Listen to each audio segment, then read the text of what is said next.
When we die, the greatest regret that people typically have on their deathbed is say, "Oh, I wish I had spent more time on Twitter."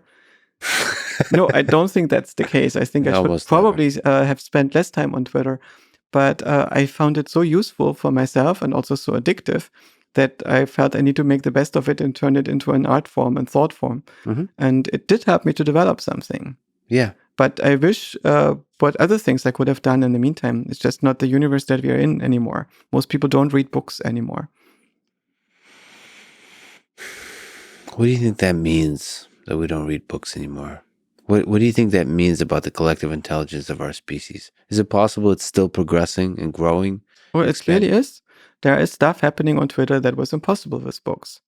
Yeah. And I really regret that Twitter has not taken the turn that I was hoping for. I thought Elon is global brain pilled and understands that this thing needs to self-organize, and he needs to develop tools to allow the profligation of the self-organization so Twitter can become sentient.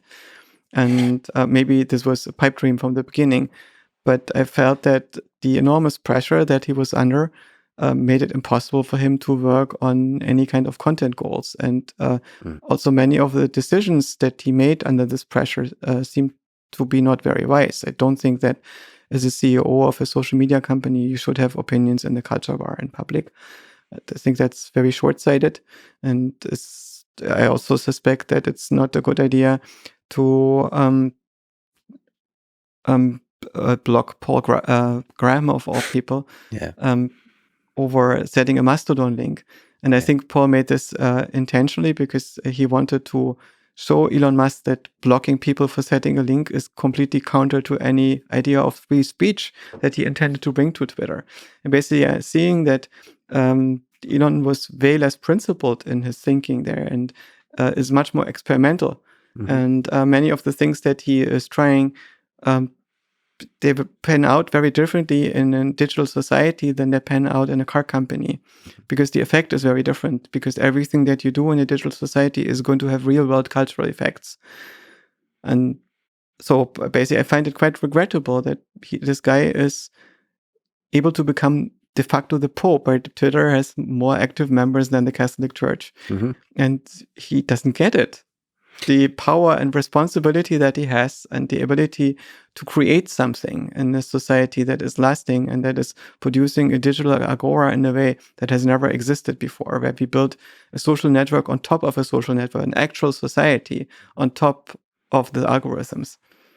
So this is something that is hope still in the future and still in the cards, but it's something that exists in small parts. I find that the corner of Twitter that I'm in is extremely pleasant. It's just when I take a few steps outside of it, it is not very wholesome anymore. And the way in which people interact with strangers suggests that it's not a civilized society yet. So as the number of people who follow you on Twitter expands, you feel the burden of the uglier sides of humanity. Yes, but there's also a similar thing in the normal world. That is, if you become more influential, if you have more status, if you have more fame in the real world, you get lots of perks, but you also have way less freedom in the way in which you interact with people, especially with strangers, because a certain percentage of people, it's a small single-digit percentage, is nuts and dangerous, and the more of those are looking at you, the more of them might get ideas. But what if the technology enables you to discover the majority of people, to discover and connect efficiently and regularly with the majority of people who are actually really good? I mean, one of my sort of concerns with a platform like Twitter is there's a lot of really smart people out there, a lot of smart people that disagree with me and with others between each other. And I love that if the technology would bring those to the top, the beautiful disagreements, like Intelligence Squared type of debates. There's a bunch of, one of my favorite things to listen to is arguments. And arguments, like high effort arguments with the respect and love underneath it, but then it gets a little too heated. But that kind of too heated, which I've seen you participate in, and I love that. With Lee Cronin, with those kinds of folks. And you go pretty hard. Like you get frustrated, but it's all beautiful. With Lee, I can do this because we know each other. Yes. And Lee has the rare gift of being willing to be wrong in public. Yeah. So basically he has thoughts that are as wrong as the random thoughts of an average highly intelligent person, but he blurts them out while not being sure if they're right.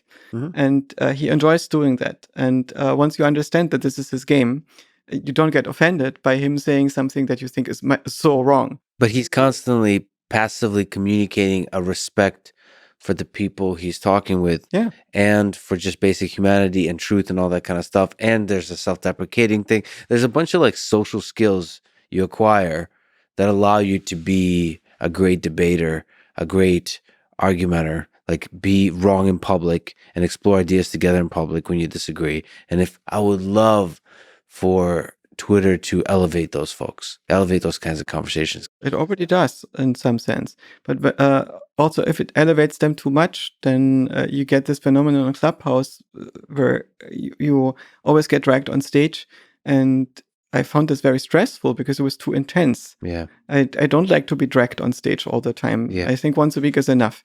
Yeah. And also, when I met Lee the first time, I found that a lot of people seemed to be shocked by the fact that he was being very aggressive with their results, that he didn't seem to show a lot of sensibility in the way in which he was criticizing what they were doing and being dismissive of the work of others.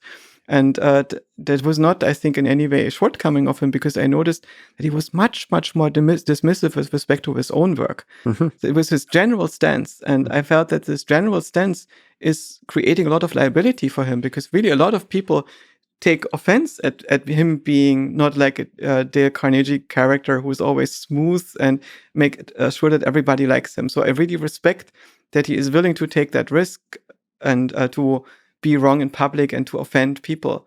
And he doesn't do this in any bad way. It's just most people feel, or not all people recognize this. And so I can be much more aggressive with him than I can be with many other people who don't play the same game, because he understands the way and the spirit in which I respond to him. I think that's a fun and that's a beautiful game. It's ultimately a productive one.